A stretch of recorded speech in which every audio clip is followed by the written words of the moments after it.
In the park, a barefoot girl asks a paraplegic boy to dance. The father, a millionaire riddled with his own wounds, hesitates until he hears his son say, "Let her." That simple, improbable moment changes the fate of all three forever.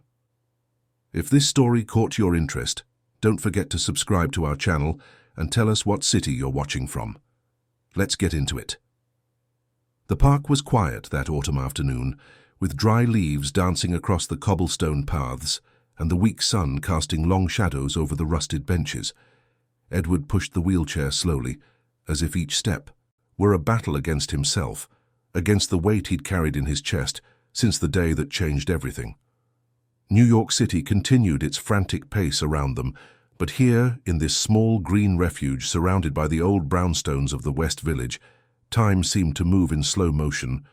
Gabriel, his 12-year-old son, remained in absolute silence, his eyes fixed on the horizon without really seeing anything. The boy hadn't spoken in weeks. He hadn't smiled in even longer. Edward knew this mutism wasn't just physical, but something much deeper, a wound no doctor could reach. He himself had stopped trying to force conversations that led nowhere. What could he say after all? Sorry wasn't enough. Sorry would never be enough.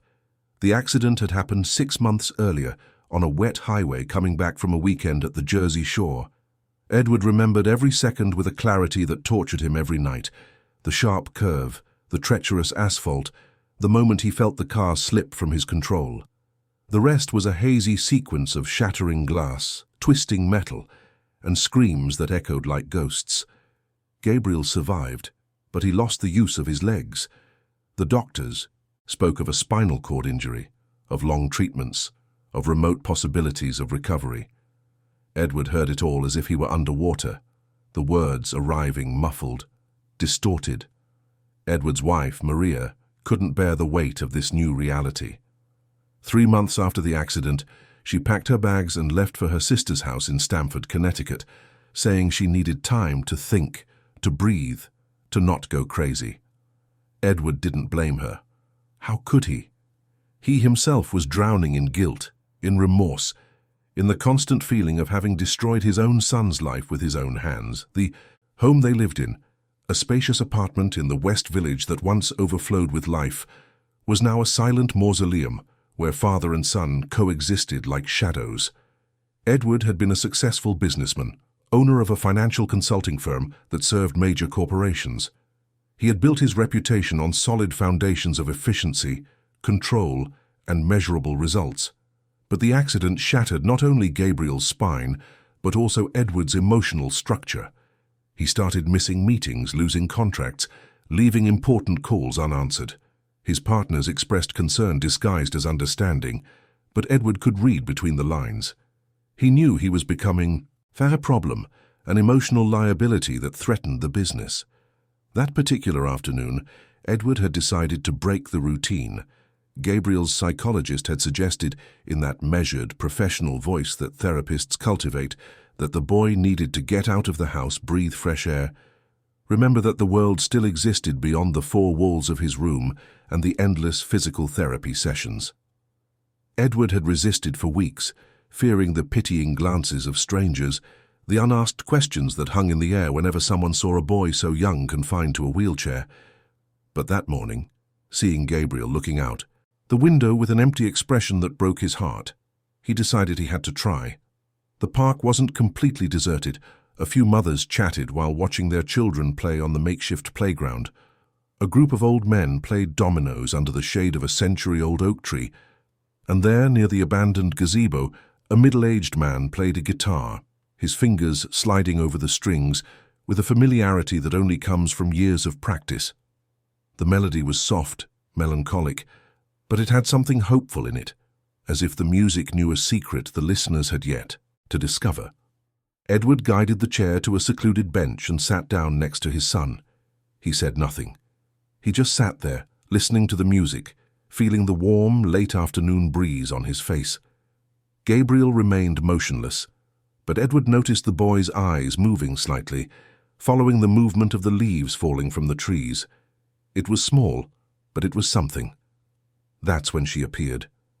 A small girl, looking about 8 or 9, emerged from behind the gazebo with light, barefoot steps. Her clothes were worn, a floral dress that had once been colorful but now showed faded tones and clumsy patches. Her brown hair was tangled with rebellious strands falling across her face. But what caught the eye wasn't her neglected appearance or her bare feet on the cold park ground. It was her eyes. Large, expressive, carrying a sparkle that didn't match the hardship the child clearly faced. It was as if she held an inner light that no adversity could extinguish. The girl approached the musician, who greeted her with a gentle nod and continued playing. She began to move to the sound of the melody, not exactly dancing but letting her body respond naturally to the chords. Her movements were spontaneous, full of an improvised grace that made even the most hurried passers-by slow down to watch. Edward watched her with a mixture of curiosity and discomfort. He knew this scene. A street kid looking for attention, possibly asking for money after the performance. He'd seen it hundreds of times in downtown Manhattan, always averting his gaze, always quickening his pace, always maintaining the safe distance that separated his world from theirs. But something about this girl was different. She wasn't performing for an audience. She was genuinely lost in the music, as if those few minutes were a private sanctuary where she could simply be a child. The music shifted to a more upbeat tune, and the girl laughed, a crystal-clear sound that echoed through the park. That's when she noticed Gabriel. Her eyes met the boy's, and for an instant the world seemed to pause. She tilted her head slightly, studying the silent boy in the wheelchair with an intensity that was not invasive, but genuinely curious. Then, without warning, she walked directly toward them. Edward felt every muscle in his body tense up. His first reaction was protective, almost defensive. He placed a hand on Gabriel's shoulder in an instinctive gesture, as if this frail child represented some kind of threat. But the girl didn't seem to notice or care about his discomfort. Her eyes remained fixed on Gabriel, and there was something so pure in that gaze that Edward couldn't articulate the words of refusal already forming in his throat. The girl stopped in front of them, dirty but dignified, and smiled. A smile that lit up her entire face, revealing a slightly chipped front tooth. When she spoke, her voice had a warm, informal city cadence. "Can I dance with your son, mister? The music is so pretty and he looks like he needs a little joy. Everybody does sometimes, right?" Edward was paralyzed. He hadn't expected that. He'd expected a request for money, maybe a rehearsed sob story, but that simple, direct question caught him completely off guard. He glanced around, noticing that a few people in the park were already watching them. A well-dressed elderly woman on the next bench frowned with obvious disapproval. Two men playing chess exchanged looks that Edward knew well, that mix of pity and judgment people reserve for situations they deem inappropriate. Edward opened his mouth to politely refuse, to make some plausible excuse that would send the child away without hurting her too much. The words were already formed, ready to be spoken. But before he could utter them, he heard something he hadn't heard in weeks, Gabriel's voice. "Let her." It was just two words, spoken softly, almost a whisper. But to Edward, it sounded like a thunderclap. He turned sharply to his son, hardly believing what he'd just heard. Gabriel was looking at the girl, and for the first time in months there was something different in his eyes. It wasn't exactly enthusiasm, not yet, but it was a spark of something that looked dangerously like interest. Edward felt his throat tighten.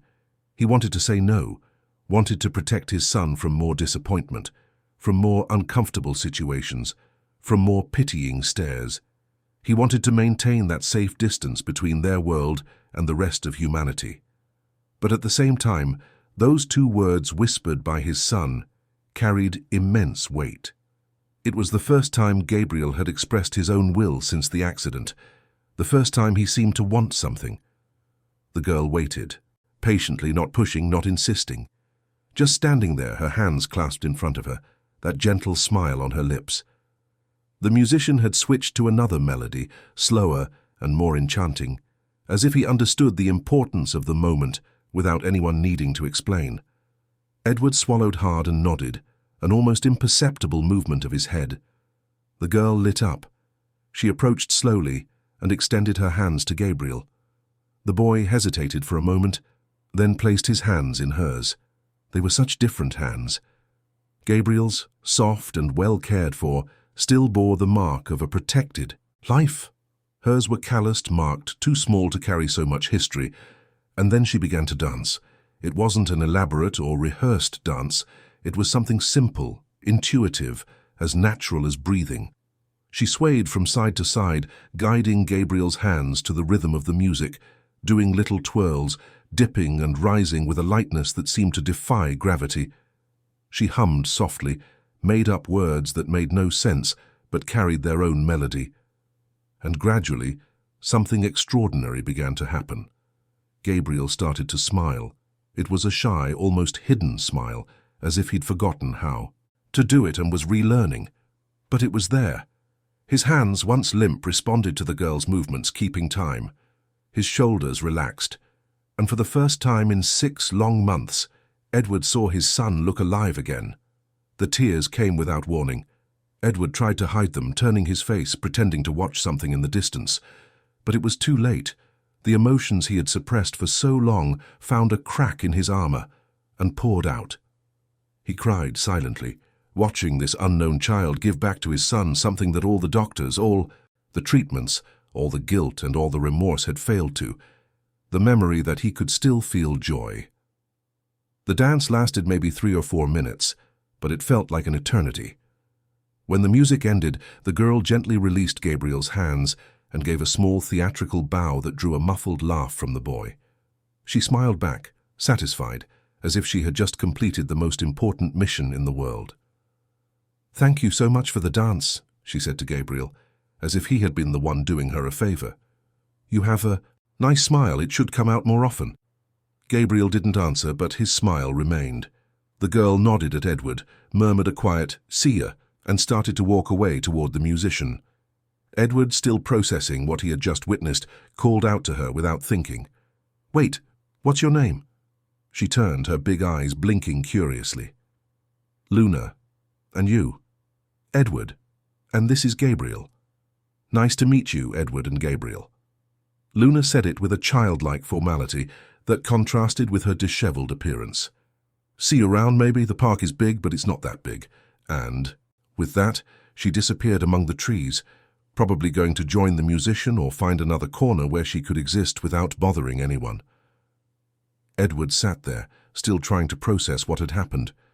He looked at Gabriel, who was still looking in the direction Luna had gone, with an expression Edward couldn't quite decipher. "Want to go home, son?" Gabriel was silent for a moment, then shook his head. Edward felt something stir in his chest. It wasn't exactly hope. Not yet. But it was something close to it, something he hadn't felt in so long he'd almost forgotten. Its name. They stayed in the park for another hour, listening to the musician play, watching people pass by, simply existing in a space that suddenly didn't feel so oppressive. Every now and then, Edward would see Luna in the distance, sitting on the gazebo steps or chatting animatedly with the musician, who seemed to know her well. He noticed that other people watched her too, but their looks varied drastically. Some were sympathetic, others suspicious, and a few were clearly hostile. When they finally decided to head home, it was getting dark. Edward pushed the chair along the familiar path, but something had changed. The weight was still there. The guilt hadn't magically disappeared, but now there was a crack in the armor of resignation he had built around himself. And through that crack, something new was beginning to seep in. On the way back, Gabriel spoke again. It was only 3 words, but each one echoed in Edward's heart like a bell. "She's cool." "Yeah," Edward agreed, his voice thick with emotion. "She is." That night, for the first time in a long time, Gabriel didn't ask to eat dinner alone in his room. He sat at the kitchen table while Edward made a simple pasta dish. They didn't talk much, but each other's presence no longer felt so heavy, so laden with unspoken things. It was a start. Before bed, Edward stood at his son's doorway, watching him draw something in the sketchbook his therapists had recommended as a form of expression. He couldn't see what it was, but he noticed that Gabriel was focused in a way he hadn't been for ages. "Good night, son." "Good night, Dad." They were simple, everyday words with no dramatic weight, But for Edward, who had spent months hearing only silence or monosyllabic answers pried out of him, they were a treasure. Lying in his own bed, staring at the ceiling of the room he had shared with Maria, and that was now too empty, too big, too cold, Edward couldn't stop thinking about that girl. Luna. Who was she? Where did she sleep? Did she have a family? Why was she alone in that park? And why, of all the people there, had she chosen to approach them? He picked up his phone and almost called Maria, almost shared what had happened. But he stopped at the last second. She had made it clear she needed distance, that she couldn't handle this new reality. Maybe this was something he needed to figure out on his own, without sharing, without seeking external validation. He put the phone away and closed his eyes, but sleep was slow to come. When he finally drifted off, he dreamed of music, of a dancing girl, and of his son's forgotten smile re-emerging like the sun after an endless storm. The next day, during breakfast, Gabriel asked a question Edward wasn't expecting. "Can we go back there today?" Edward paused mid-pour, looking at his son in surprise. Gabriel was staring at him with that serious expression that had become his trademark since the accident, but there was something different there, a contained expectation. "To the park?" Gabriel nodded. Edward could have said no. He could have invented appointments, used work as an excuse, claimed they needed to stick to the routine of therapies and doctor's visits. But he looked at this boy who finally seemed to want something, who finally showed interest in the world beyond his four walls, and he couldn't refuse. "Sure, we can go this afternoon." And so it began, a pattern that would establish itself over the following days, a new routine that slowly replaced the old one. Every afternoon after the morning's physical therapy sessions, Edward would take Gabriel to that park in the West Village. And every afternoon, sooner or later, Luna would appear. On the third day, she brought a drawing she had made. It was of 3 figures with childish, disproportionate lines, but clearly representing her, Gabriel, and Edward. "Us in the park," she explained proudly. "I saved it for you, Gabriel." Gabriel accepted the drawing carefully as if it were made of glass. Edward saw the boy fold the paper gently and put it in his jacket pocket, close to his heart. That simple gesture said more than 1,000 words. It was also on the third day that Edward had his first conflict. A well-dressed man, in an expensive suit and an air of importance, approached while Luna was dancing with Gabriel. Edward recognized him vaguely, probably someone from the corporate world, maybe even a former client or an acquaintance from industry events. "Edward Miller, isn't it?" the man asked with a smile that didn't reach his eyes. "I didn't know you frequented this sort of place, and with such unusual company." There was venom in the words, disguised as civility. Edward felt anger rise in his throat like bile. "It's a public park. Anyone can be here." The man laughed, a harsh, condescending sound. Of course. It just surprises me to see someone of your standing allowing this child. Well, you understand. She shouldn't be touching your son. Who knows what she could be carrying?" Edward felt his blood boil. He stood up abruptly from the bench, his height towering over the other man. His fists clenched at his sides. But before he could respond with the fury he felt, Gabriel spoke. "She's not dirty, she's my friend." The boy's voice was quiet, but firm. The man in the suit blinked, clearly not expecting to be confronted by a child in a wheelchair. Edward felt an immense pride explode in his chest. "You heard my son," Edward said, his voice dangerously calm. "I suggest you continue on your way. Before this conversation takes a turn neither of us will enjoy." The man huffed, muttered something about moral decay, and walked away with stiff steps. Luna had stopped dancing and was watching everything with wide eyes. Edward feared she would run off, scared by the confrontation, but instead she came closer and placed a small hand on his arm. "Thanks for sticking up for me. People say stuff like that sometimes, but I usually just pretend I don't hear." The maturity of that statement, coming from such a young child, broke Edward's heart. He knelt in front of her, looking into her big, serious eyes. "You don't have to pretend anything when you're with us, and anyone who says anything bad about you will have to answer to me first." Luna smiled, and Edward saw tears glisten in her eyes before she blinked them away quickly. She nodded, and went back to Gabriel, who welcomed her with a warm smile. As he watched the two of them talking quietly, Edward made a decision. He didn't know yet what it meant or where it would lead, but he knew that this girl had done something extraordinary. She had brought his son back, and he would not allow anyone, absolutely anyone, to treat her as less than she deserved. 2 weeks had passed since that first meeting, and the routine had settled with surprising ease. Every afternoon at 3 o'clock sharp, Edward would park the car near the park and push Gabriel's chair along the uneven stone path. The musician already recognized them and would always nod with a warm smile before starting his melodies, and Luna, invariably, would appear from some corner, as if she had an internal radar that alerted her to their arrival. Edward began to notice details that had previously gone unnoticed. He saw that Luna wore the same clothes for days on end, only changing her combination of items when she managed to get something different. He noticed she never had a snack or water, and that her eyes lit up whenever someone offered any kind of food. He noticed that, despite the surface dirt, she made an effort to keep herself presentable, tying her hair with old rubber bands, washing her face in the park fountain when she thought no one was looking. Gabriel had also changed visibly. He started talking more frequently, though still sparingly.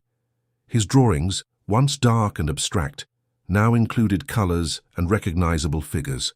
Always 3 people, always in the park, always with a huge, disproportionate sun in the top corner of the page. The psychologist had commented in one of their sessions that this was significant progress, a sign that the boy was processing his emotions more healthily. But there was something that bothered Edward deeply.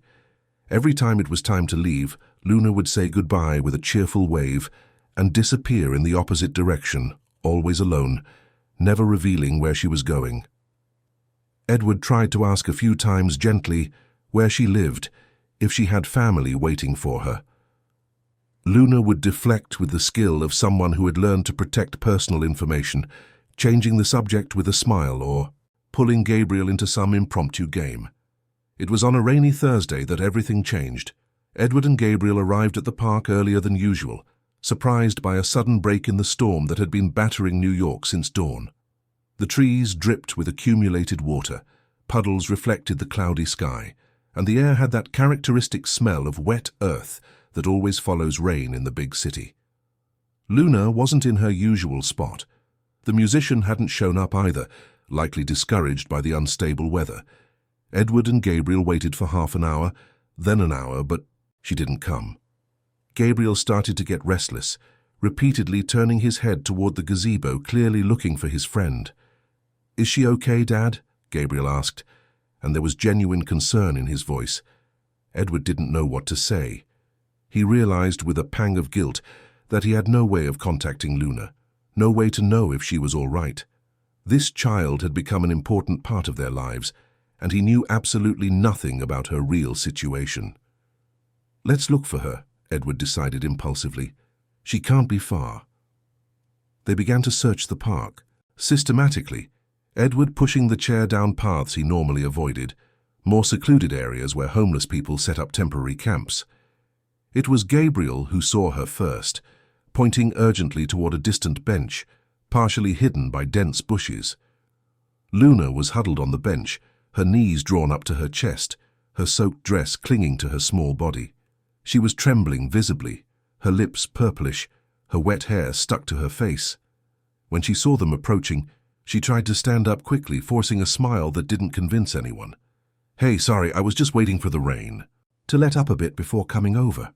Her voice came out shaky, her teeth chattering between words. Edward felt something clench painfully in his chest. He immediately took off his own jacket and wrapped it around the girl's fragile shoulders. She tried to protest, but he wouldn't allow it. "You're freezing. How long have you been out here in the rain?" Luna shrugged, a small gesture that tried to downplay the situation. "Not long, a few hours. The shelter was full last night, so I came here. But it's okay, I've been through worse." The casual way she said it, as if sleeping outside during a storm was a common occurrence, shocked Edward to his core. Gabriel was pale, his hands gripping the arms of his wheelchair. "What shelter?" Edward asked, his voice harsher than he intended. Luna hesitated, perhaps realizing she had revealed more than she should have. It's a place near Washington Square, for kids who don't have a place to stay. But sometimes it gets full, and the lady at the front desk says they can't let us in because there are no beds. So I come here or near the subway station. Some spots are less cold. Edward felt anger rise, but not at the child. Anger at the system that allowed this, at the society that looked away, at himself for not investigating sooner, for allowing himself to believe Luna had somewhere safe to go when they said goodbye. "You're coming with us," he said with a firmness that brooked no argument. "Now. We're taking you home. You're going to take a hot shower, eat something decent, and put on dry clothes." Luna looked at him with those big eyes, and for the first time Edward saw uncertainty there. Not fear exactly, but an understandable caution from someone who had learned early on that adults don't always have good intentions. "I don't want to be a bother, and I don't want you to think I'm asking for charity. I can manage, you know." There was pride in that statement, a fierce dignity that made Edward respect her even more. "It's not charity," Gabriel intervened softly. "It's because we care about you. Friends care about each other, right?" Luna looked at the boy, and something in her face softened. She nodded slowly, and Edward felt immense relief. He carried her to the car, noting how little she weighed, as if she were made of only bones and hope. On the way to the West Village, Luna sat silently in the back seat, still shivering despite the jacket and the car's heater on full blast. The apartment, which Edward had considered excessively large and empty since Maria's departure, suddenly seemed welcoming through Luna's eyes. She entered hesitantly, lifting her bare feet from the floor as if afraid to dirty the hardwood. She looked around with a mixture of awe and discomfort, clearly unaccustomed to this kind of environment. Edward led her to the bathroom, drew a warm bath, got clean towels and an old t-shirt that would serve as a nightgown for her. While Luna bathed, he made hot chocolate and grilled cheese sandwiches, also heating up some leftover soup from the previous night's dinner. Gabriel waited in the living room, his face anxious, turning every few minutes toward the hallway. When Luna finally emerged from the bathroom, she looked like a completely different child. With a clean face and her hair combed, still damp, Edward could see how beautiful she was. Her large eyes seemed even bigger in her small face, and there was a delicacy to her features that the street grime had hidden. Edward's white t-shirt came down to her knees, making her look even smaller and more vulnerable. She ate with a speed that revealed deep hunger, but tried to maintain her composure, chewing slowly between bites, wiping her mouth with the napkin Edward had placed beside her plate. When she finished, she leaned back in her chair with a sigh of satisfaction. "That was the best thing I've ever eaten in my whole life." "Thank you, Edward." The simplicity of that gratitude broke his heart. Gabriel was smiling, clearly happy to have his friend there, safe and warm. The three of them sat in the living room talking, or rather Luna and Gabriel talked while Edward listened, learning more about this extraordinary girl than he had managed to discover in 2 weeks of park meetings. Luna was 9, turning 10 in March.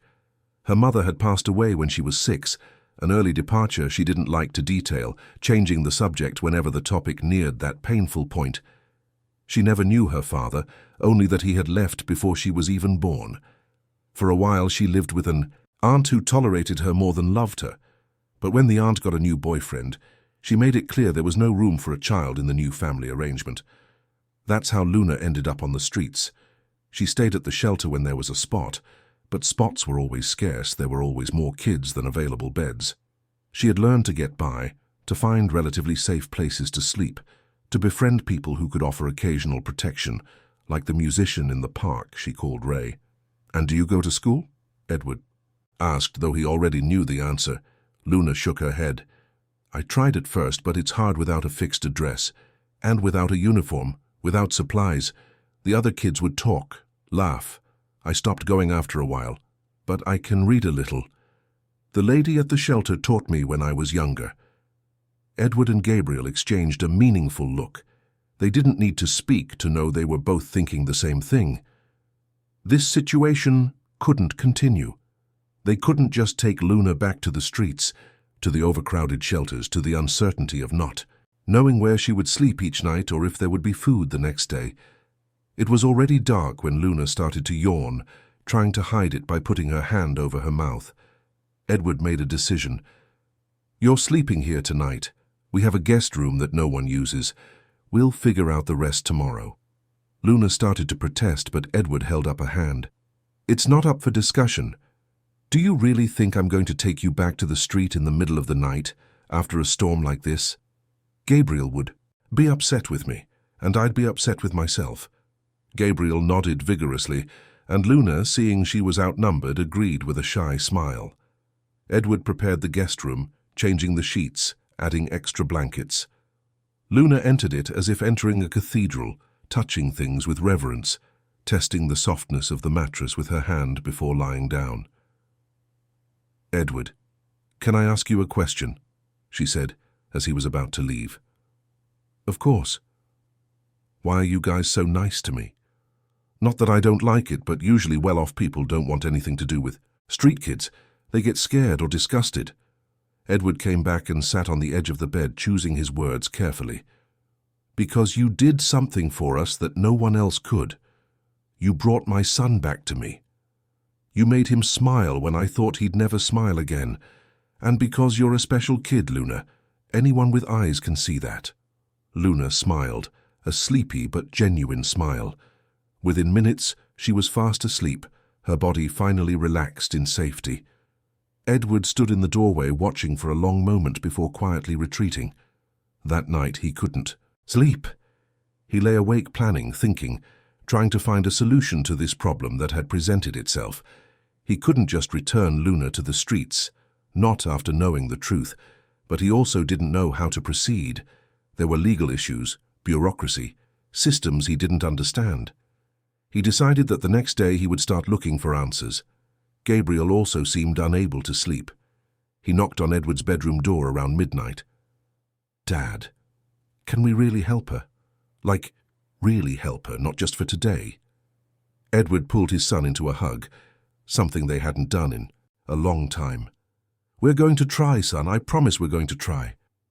The next morning, Edward woke to the smell of coffee.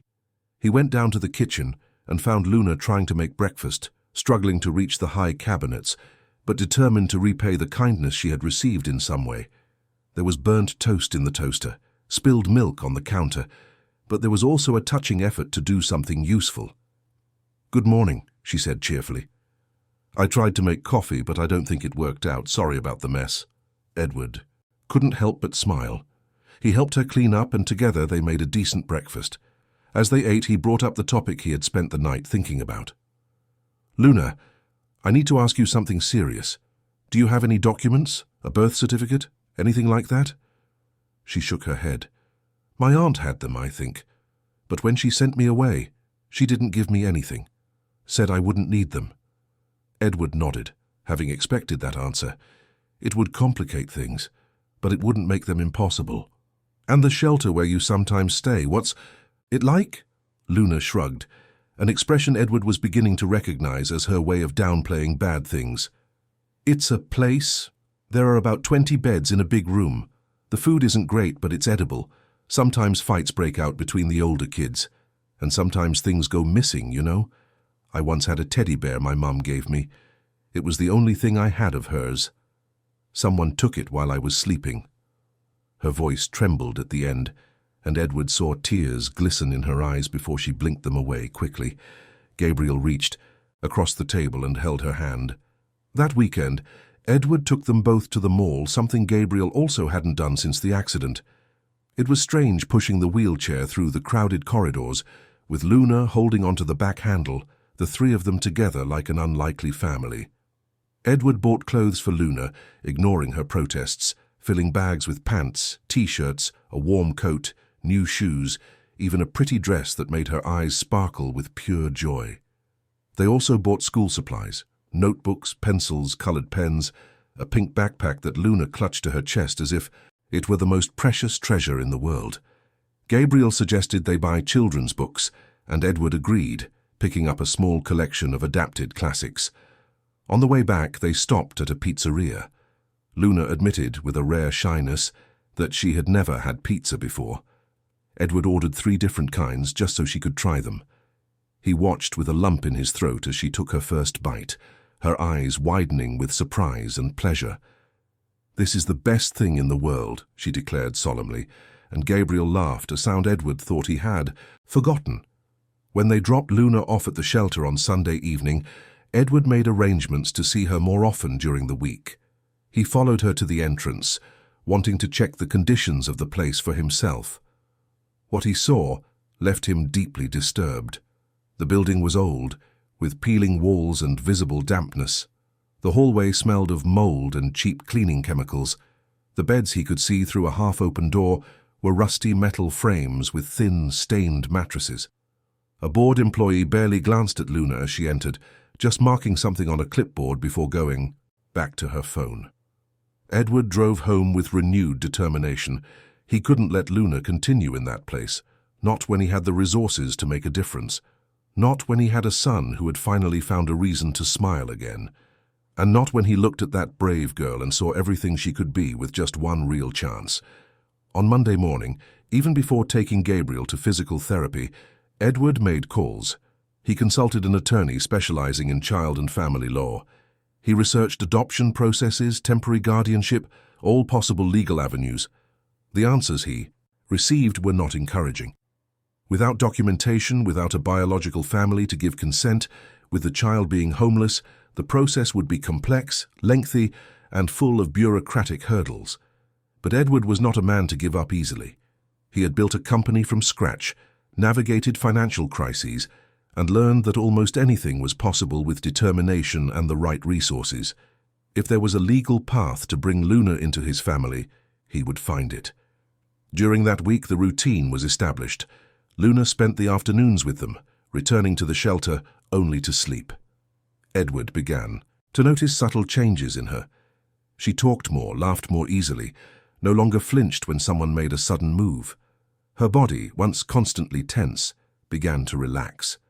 She and Gabriel became inseparable, inventing games, drawing together, talking about things only children consider important. It was Gabriel who first drew a house with 3 people inside. When Edward saw the drawing, he felt something tighten in his chest. The 3 figures had huge smiles and were holding hands. At the top, in crooked, childish letters, Gabriel had written, "My family." Edward kept that drawing as if it were the most important document in the world, because in a way it was. It was his son's declaration that this girl was no longer just a friend, but something much deeper. She was family in the purest sense of the word, chosen not by blood, but by love. But it wasn't all smooth sailing. Resistance came from places Edward didn't expect. His older brother, Robert, a businessman like him, but much more conservative, showed up at the apartment one afternoon unannounced. He saw Luna playing with Gabriel and his face immediately hardened. "I need to talk to you," he told Edward, in a tone that accepted no refusal. In private. In the office, with the door closed, Robert didn't mince words. "Edward, I get that you're going through a tough time. The accident, the separation from Maria, it's all a lot. But you can't let it cloud your judgment. Bringing a street kid into your home, getting involved with her like this, it could destroy your professional reputation." Edward felt the anger rise, but he kept his voice calm. "My professional reputation is based on competence and results, not on who I help in my free time." Robert sighed with the expression of someone dealing with a stubborn, irrational person. "It's not about helping. It's about how it's perceived. You know how people talk. I've already heard comments in business circles. They're saying you're having some kind of emotional breakdown, that you're making erratic decisions. Michael from AccuCorp mentioned yesterday that he's reconsidering renewing the contract with your firm." Edward stood up abruptly from his chair. "If Michael or any other client wants to cancel, because I chose to help a child in need, then let them. I'm not going to change my life based on what other people think or say." Robert looked at him with a mixture of frustration and something that might have been pity. "You're making a mistake, Edward. A mistake that's going to cost you, but I see your mind is made up. I just hope that when things fall apart, you don't drag Gabriel down with you." He left, slamming the door, leaving Edward alone with his turbulent thoughts. He went back to the living room and found Luna and Gabriel looking at him with worried expressions. They had clearly heard part of the argument through the door. "Is everything okay?" Luna asked quietly. If I'm causing trouble, I can leave. I don't want you guys to get in trouble because of me. Edward knelt in front of her, gently holding her small shoulders. You're not the one causing trouble, Luna. It's small people with even smaller minds, and you're not going anywhere, understand? You're part of this family now, and families don't abandon each other.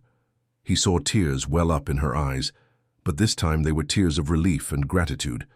Gabriel was emotional too, and the three of them hugged there in the middle of the living room, an unlikely but powerful union against a world that often didn't understand what it meant to choose love over convention. The following weeks were a roller coaster of emotions and bureaucracy that tested Edward's patience and determination in ways he never imagined. The attorney he hired, Dr. Henry Taylor, an experienced man in the field of child and family law, was frank from the beginning about the challenges they would face. The process won't be quick or easy, Dr. Taylor explained during their first official consultation, flipping through the sparse documents Edward had managed to gather about Luna. Without an original birth certificate, we'll have to start from scratch. We'll need to track down the aunt you mentioned, verify if there are any other living relatives, and prove abandonment. And then there's the whole process of psychosocial evaluations, home visits, hearings. We're talking at least 6 months, possibly a year or more. Edward swallowed hard. A year seemed like an eternity when he thought of Luna returning every night to that dilapidated shelter, sleeping in shared beds with strangers, without security, without stability. But he had no choice.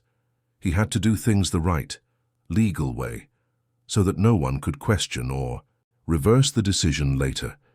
And while the process is ongoing, can she stay with me? Dr. Taylor looked thoughtful. We can request temporary guardianship, but that also requires judicial approval and a preliminary assessment. The judge will want to be sure that the environment is suitable, that your intentions are genuine, that there are no risks to the child. I'll start preparing all the necessary paperwork. Edward left that meeting with his head spinning, but determined. Every obstacle was just another challenge to be overcome. He had faced business crises that seemed insurmountable and found solutions. This would be no different. While the legal bureaucracy moved at a snail's pace, life at home took on a new and surprising dynamic. Luna still returned to the shelter to sleep, but she spent almost all her other time with Edward and Gabriel. The apartment, once so quiet and cold, was now always filled with the sounds of life. Laughter echoed through the hallways, music played in the living room, and there was always the smell of food being cooked in the kitchen. Edward discovered that Luna had an insatiable curiosity. She asked questions about everything, from how the dishwasher worked to why the sky changed color at sunset. Gabriel, in turn, seemed to be reborn as he taught her things. He showed her his books, explained games, and shared knowledge with a patience that surprised Edward. The dynamic between the two was beautiful to watch, a pure friendship that transcended the differences in their backgrounds. It was Gabriel who suggested that Luna needed to go back to school. The three of them were having dinner on a Friday night, spaghetti bolognese that Edward had learned to make by watching videos online, when the topic came up naturally.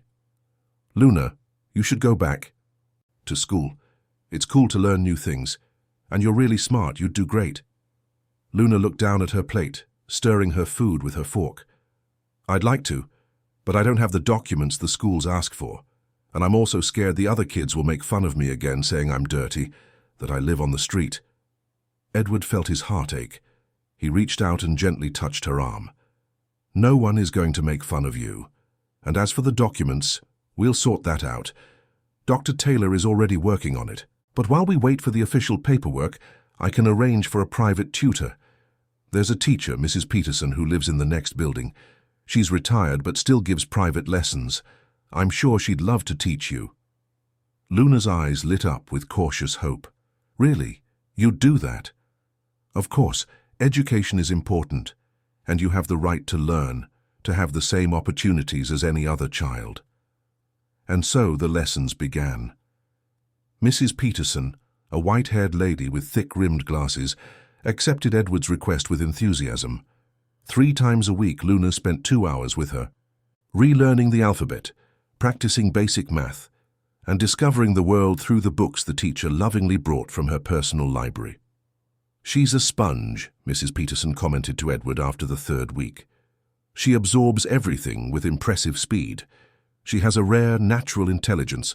With a little structure and continuity, this girl can go very far."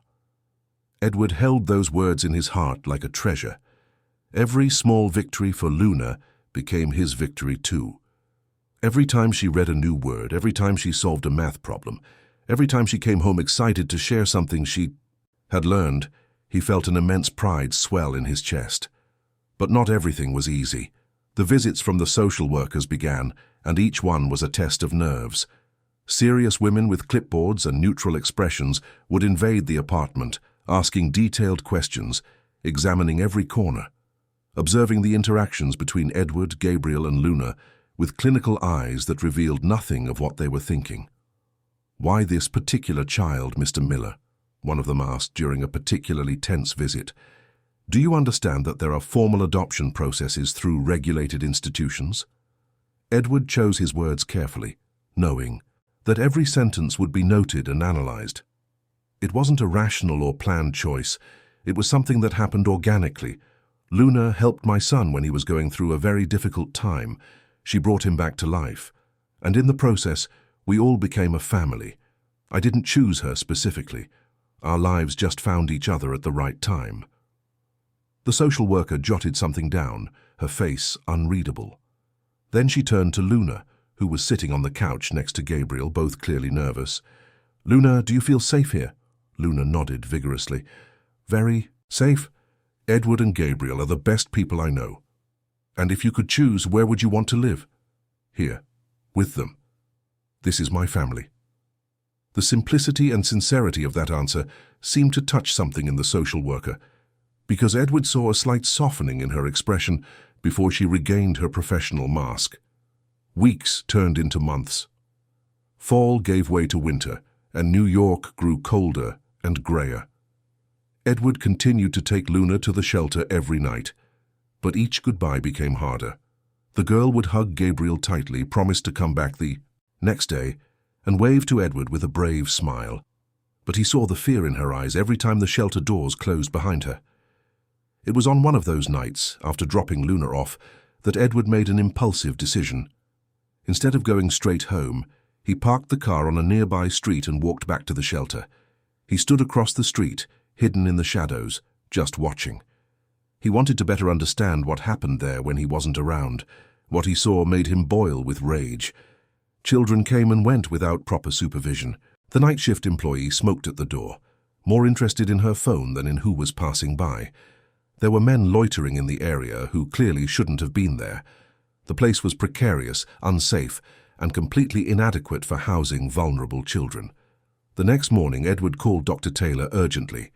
"We need to speed up the process. I can't let her sleep there for one more night." The lawyer sighed on the other end of the line.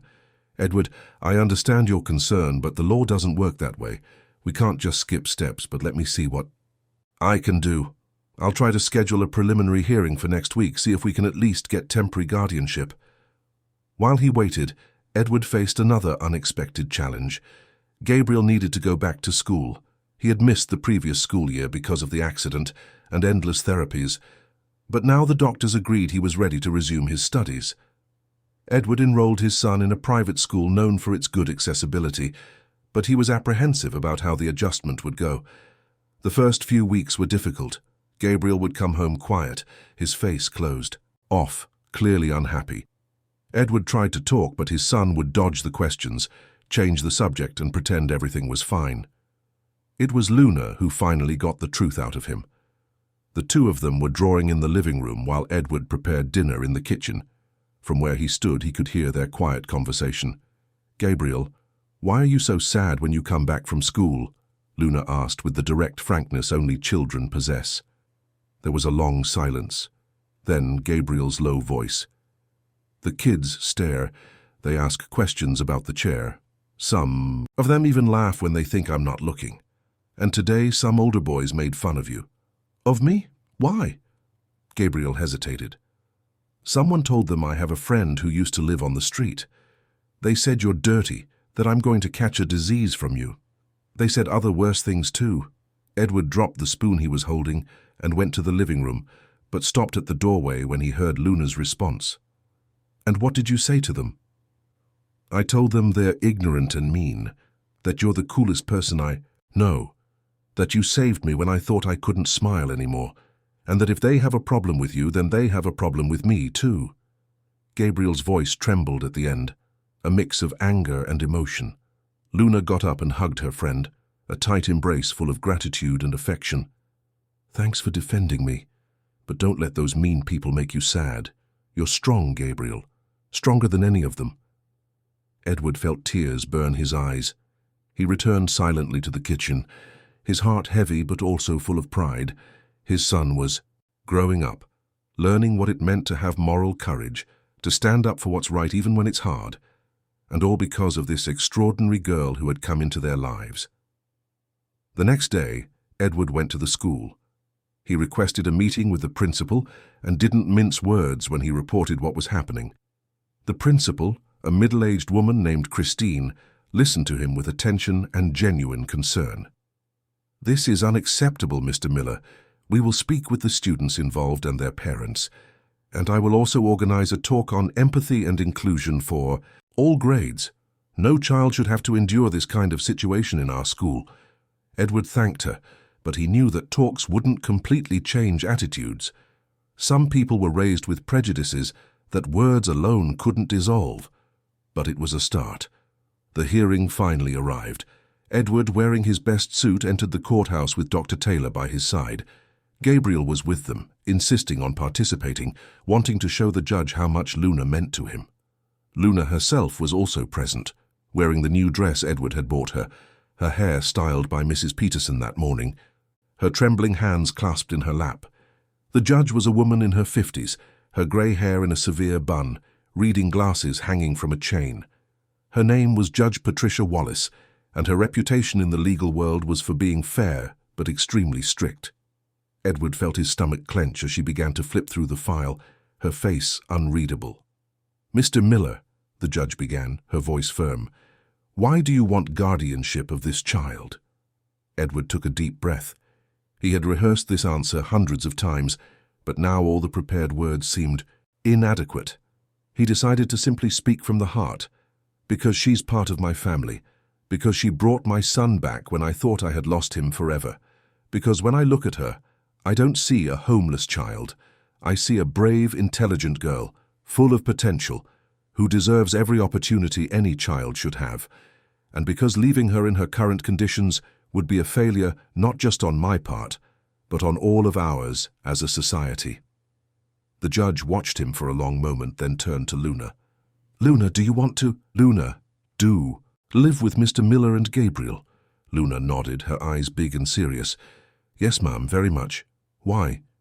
"Because for the first time in my life I know what it's like to have a real family. Not a family that tolerates me or accepts me because they have to, but a family that wants me, that cares about me, that makes me feel like I matter." Her voice, small but firm, echoed through the courtroom. Edward saw the judge blink quickly, an almost imperceptible gesture of emotion, before she regained her professional composure. "You all understand that this is just a preliminary step?" the judge said, addressing everyone. "Temporary guardianship does not guarantee a final adoption. There will be more evaluations, more visits, more hearings. The full process could take over a year." "We are prepared," Dr. Taylor responded promptly. "My client is committed to this for the long term." The judge made some notes, checked documents, and exchanged a few quiet words with the clerk. Then finally she looked up. "Very well. I am granting temporary guardianship to Mr. Edward Miller, valid for 6 months with a re-evaluation at the end of that period. During this time, we will continue with regular psychosocial evaluations. Any significant change in the situation must be immediately reported to the court. Luna will leave the shelter today and be under the full care of Mr. Miller." Edward felt relief flood his body with such force it almost knocked him over. Beside him, Gabriel let out an audible sigh, and Luna, that strong girl who had faced so much, finally allowed the tears to fall, a silent cry of relief and joy. "Thank you," she whispered to the judge. "Thank you so much." After the hearing, they went straight to the shelter. Edward signed the transfer paperwork while Luna gathered her few possessions. They all fit into a small, worn-out backpack, a few donated clothes, a sketchbook, and a faded photo of her mother that she kept as a treasure. It was everything she had in the world, her entire material history contained in a space that could fit on a child's back. In the car, on the way back to the West Village, Luna was silent, looking out the window. Edward watched her in the rearview mirror, worried she might be having second thoughts or feeling scared. But when their eyes met, in the mirror she smiled, a smile so pure and full of hope that Edward had to blink away tears. When they arrived at the apartment, Luna stood in the doorway for a long moment. "Can I come in?" she asked, almost shyly. Edward smiled. "Luna, this is your home now. You don't need to ask for permission to enter your own house." She took one step, then another, and then ran inside, spinning in the middle of the living room with her arms outstretched, laughing. Gabriel watched with a huge smile on his face. Edward leaned against the wall, watching the two of them, and felt a peace settle over him that he hadn't felt in a very, very long time. That night, Luna slept in the guest room that was now officially hers. Edward had let her decorate it however she wanted, and she had chosen light colors, a mobile of stars to hang from the ceiling, and shelves for the books Mrs. Peterson continued to lend her. It wasn't a princess room from a magazine, but it was hers. Every corner, every object, chosen by her. Before going to sleep, she appeared at Edward's bedroom door, holding the photo of her mother to her chest. "Edward, can I ask you something?" "Of course, sweetie." "Do you think my mum would be happy to know I found you guys?" Edward felt his throat tighten. He went to her and knelt down to be at her eye level.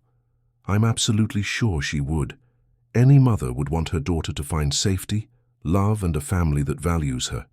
She would be so proud of the strong, brave girl you've become."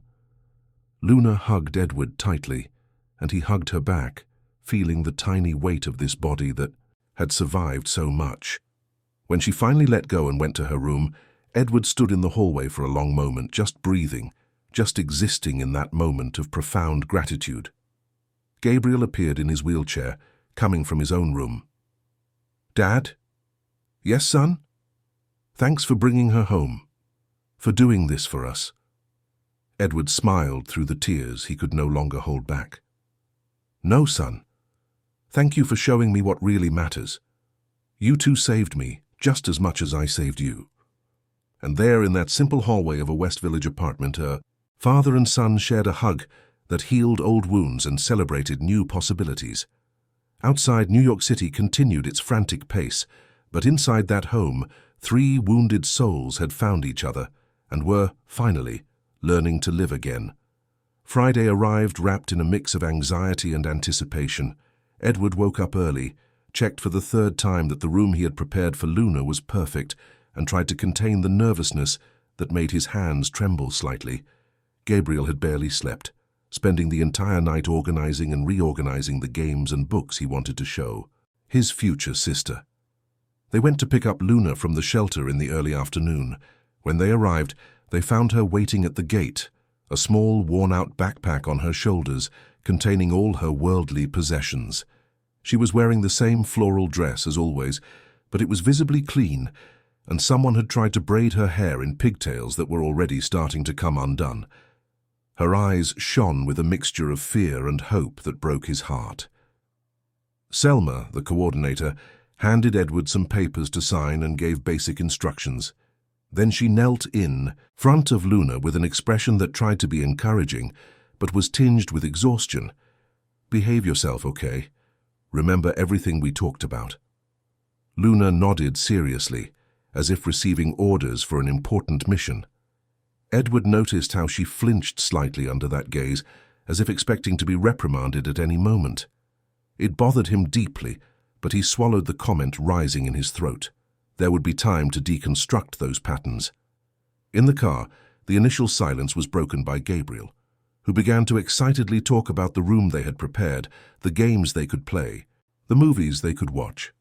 Luna listened with religious attention, asking shy questions here and there. Edward watched in the rearview mirror, his heart aching at the fragility of the situation. A 9-year-old girl who had never known stability was about to experience for the first time in her life what it was like to have a home. When they arrived at the apartment in the West Village, Luna froze at the entrance. Her eyes scanned the spacious area, the comfortable furniture, the large windows that let in abundant natural light. It was all so different from the cramped, dark shelter she knew. "It's big," she whispered, almost reverently. "And it's your home too now," Edward said gently. "Come on, I'll show you your room." He led her down the hallway to what had been the guest room and was now transformed. Walls painted a soft yellow, a bed with new star-patterned sheets, a simple desk, a small closet. Nothing extravagant, but everything clean, organized and welcoming. On the bed, Edward had placed a teddy bear he had bought that week, unsure if it was too childish or not, but wanting to offer something. Luna entered slowly, as if treading on sacred ground. She touched the bed with her fingertips, testing the softness of the mattress. She opened the empty closet and stared at the space for long seconds. Then she picked up the teddy bear and hugged it to her chest, and that's when the tears started. They were silent tears that streamed down uncontrollably, soaking the bear's fur. Edward approached, unsure what to do. He knelt beside her. "Luna, what's wrong? You don't like it?" She shook her head vehemently, unable to speak. Gabriel, who had followed them in his chair, reached out and touched her arm. "It's okay to cry. We cry a lot here too." That drew a wet laugh from Luna. She wiped her eyes with the back of her hand and finally found her voice. "I've never had my own room. I've never had a bed that was just mine. It's all so beautiful. I'm scared it's a dream and I'm going to wake up back at the shelter." Edward felt a knot tighten in his throat. He took her hands in his. "It's not a dream. It's real. And you deserve this. You deserve so much more than this." They spent the rest of the afternoon in simple but transformative activities. Edward made a homemade lunch, pasta with a sauce that Luna ate with an appetite that revealed how long it had been since she'd had a proper meal. Afterward, they watched a movie in the living room, the three of them together on the couch, a bowl of popcorn between them. Luna laughed at the funny parts, jumped at the tense scenes, and during the more emotional moments, Edward noticed she held Gabriel's hand as if it were an anchor. At night, when it was time for bed, Luna hesitated at her bedroom door. "Can I leave the light on?" "Of course. You can leave it on for as many nights as you need." "And what if I get scared during the night?" "My room is right there," Edward pointed. "Just call me. I'll be here." That first night was difficult. Edward heard Luna wake up startled at 3 a.m, a muffled scream escaping before she could control it.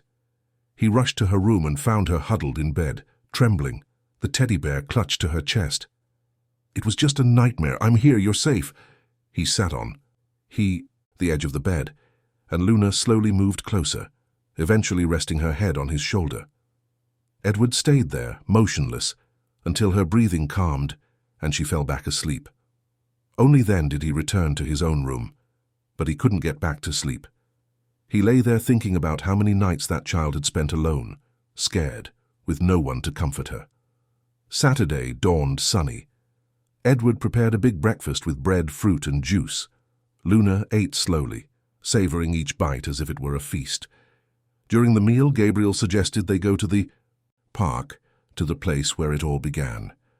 Luna loved the idea. When they arrived, Ray was already there, strumming his guitar. His eyes lit up when he saw the three of them together. "Well, look at that. The family's grown." Luna ran to him and hugged him.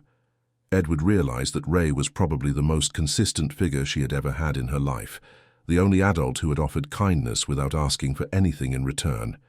"She's going to live with them, Ray. For real." The musician blinked in surprise, then smiled broadly. "Then today is a day for celebration. How about I play that special song?" It was the same melody he had played the day Luna and Gabriel met. As the first notes sounded, Luna extended her hands to Gabriel, and they danced, just like they had on that transformative afternoon months ago. But it was different now. They were no longer two strangers finding a connection in music. They were brother and sister, united by choice and by love, celebrating the beginning of a journey together. Edward watched, and for the first time in a long time he felt something that wasn't guilt or remorse. It was peace, a small, fragile peace, but a real one. He took his phone out of his pocket and without much thought called Maria. The conversation was brief. He told her about Luna being at their house, about how Gabriel was transformed, about how everything was starting to fall into place. Maria listened in silence, and when she spoke, her voice was filled with complex emotions. "Maybe I should visit you soon, to meet this girl who has changed you both so much." "That would be great," Edward said sincerely. It wasn't a reconciliation, not yet. But it was a beginning, a possibility where before there had only been closed doors. The following days established a routine. Luna would spend from Friday night to Sunday afternoon with them. During the week, she went to the school in the neighborhood where the shelter was, but Edward was already arranging her transfer to a school closer to the apartment. The visits from Vera, the social worker, continued monthly, always observing, always taking notes. But Edward could see that even she was impressed with the progress. "The girl is flourishing," Vera commented after the third visit. "She still has issues to work through, trauma to process, but this environment is clearly beneficial for her." Therapy also helped. Luna began to open up about her past, about the fears she carried, about the deeply ingrained belief that she didn't deserve good things because she was somehow to blame for the tragedies that had surrounded her. The psychologist worked gently to deconstruct these toxic narratives, and Edward and Gabriel reinforced it at home with unconditional love and infinite patience. But it wasn't all smooth sailing. There were constant challenges. Luna had behaviors learned on the street that were hard to unlearn. She would hide food under her mattress because she was afraid of going hungry again. She would wake up at the first light of dawn, unable to relax and sleep in. She had difficulty accepting gifts, always feeling she needed to repay them in some way. It was Gabriel who finally helped her with that. One afternoon, when Luna refused a simple gift Edward had bought, Gabriel pulled her into his room and spoke with a seriousness that contrasted with his 12 years. "Luna, when we give you things, it's not because we expect something in return. It's because we love you. Love isn't a business transaction. It's just love. Let us love you without you feeling like you're in debt." Those simple words, spoken by a boy who was also learning to deal with his own wounds, finally penetrated Luna's defenses. She began to accept kindness without guilt, to allow herself to be cared for without feeling she had to earn that care. 3 months passed in the blink of an eye. With each weekend, Luna blossomed a little more. Her smile came more easily, her laughter more frequently. She started calling Edward uncle, a natural evolution that indicated growing trust. She called Gabriel just bro, with that affectionate informality. It was on a Sunday afternoon when Edward was taking her back to the shelter that Luna asked a question he wasn't expecting. "Uncle Edward, when can I stay forever? I don't like going back to the shelter every week. I want to wake up in my own bed every day." Edward parked the car and turned to her. "I'm working on it, kiddo. But these things take time. I need to follow all the proper procedures so that no one can take you away from us later. But you promise it will happen?" "I promise. With every fiber of my being, I promise." And Edward would keep that promise. In the following weeks, he intensified the legal processes. Dr. Taylor worked tirelessly, navigating the bureaucracy with an expertise born from years of experience. Finally, 6 months after their first meeting in the park, the news that would change everything arrived. Vera showed up on a weekday, which was unusual, but this time her expression was different. There was a genuine smile on her face. "Mr. Miller, I've received authorization from the judge to begin the permanent placement process. If everything continues, as it is, within a few months we can finalize the legal adoption." Edward felt his legs go weak. He sat down heavily on the couch, his hands trembling. "Does that mean she can come live here for good?" "Yes. Starting next week, Luna will officially be part of this family, with all the rights and protections that implies." When he picked up Luna from the shelter that Friday, it wasn't for another weekend. It was for good. The girl didn't know yet. Edward wanted to make it special, surrounded by the people who mattered. He gathered everyone in the park. Ray was there, guitar in hand. Vera also attended, a rare occurrence but one she made a point of for this special occasion. And to Edward's surprise, Maria showed up. She looked different, thinner, with dark circles under her eyes, but there was determination in her gaze. "I had to be here," she explained quietly to Edward. "For this." Luna was confused by the gathering, looking around with curiosity. Gabriel held her hand, smiling mysteriously. Edward knelt in front of her, taking her other hands. "Luna, do you remember the question you asked me? About when you could stay forever?" The girl nodded, her eyes wide. "The answer is now, today. You don't have to go back to the shelter anymore. From today on, your home is with us. Always." For a moment, Luna was completely still, as if her brain was processing impossible information. Then her face contorted, tears streamed down, and she threw herself into Edward's arms with enough force to nearly knock him over. "For real, forever," she sobbed. "You're not going to give me back?" "Never. You're our daughter now. Forever." Gabriel joined the hug, crying too. Maria approached hesitantly, and when Luna saw her, she was uncertain. It was the first time they had met. Maria crouched down to the girl's level. "Hi, Luna. I'm Maria, Gabriel's mum. I know things have been complicated, and I haven't been around, but I'd really like to get to know you better, if you'll let me." Luna studied Maria with her characteristic intensity, then nodded slowly. "Are you going to live with us too?" Maria exchanged a look with Edward, and he saw 1,000 unspoken conversations happen in that second. She answered honestly, "I don't know yet. I need to work on some things within myself first. But I want to be in your life, in Gabriel's life, if you'll have me." It was an uncertain beginning, but it was a beginning. And at that moment, surrounded by people who cared, in the park where it all began with a simple question, "Can I dance with your son?" Edward felt he had finally found redemption, not redemption for the accident. He would always carry that guilt. But the redemption of discovering that even after destroying something precious, it was possible to build something new, something different, perhaps even stronger, because it was born from scars and not from perfection. Ray began to play the special song, and Luna, even while crying, took Gabriel's hands and they began to dance. Other people in the park stopped to watch, and some smiled, touched by something they didn't fully understand, but recognized as beautiful and true.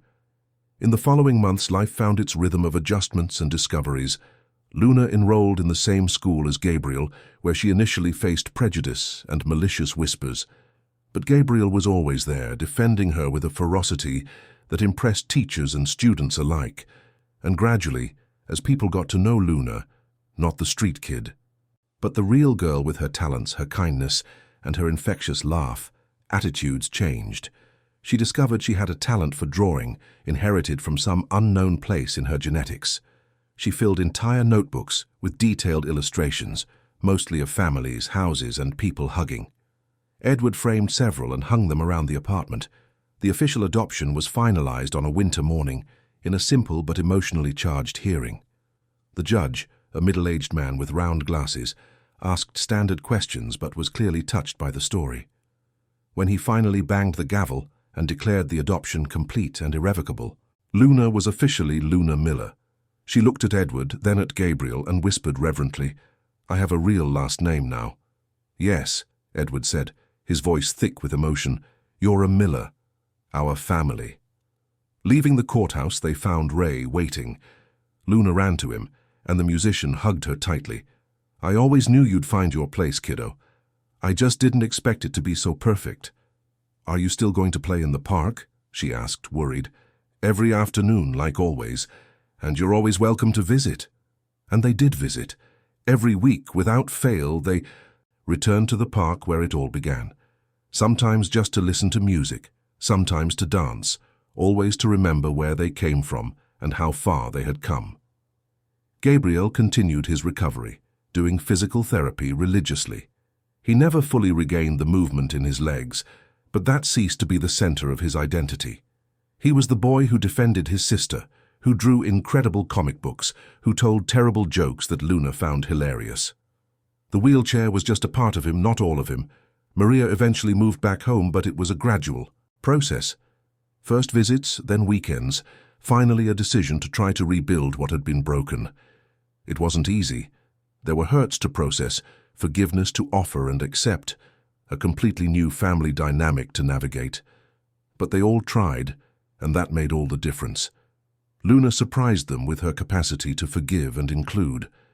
When Maria apologized for not being there from the beginning, Luna simply replied that what mattered was that she was here now. That simplicity, that ability to focus on the present instead of getting lost in the past, was a lesson they all needed to learn. Years later, when Luna was 13, she was invited to give a presentation at school about families. She chose to bring Edward, Gabriel, and Maria. In front of the class, she showed photos, told her story with an honesty that left several classmates in tears, and finished with words Edward would never forget. Family isn't about blood. It's about choice. It's about people who see you when you're invisible and decide to make you visible. It's about reaching out and saying, "Let me dance with you," when everyone else thinks you don't deserve to dance.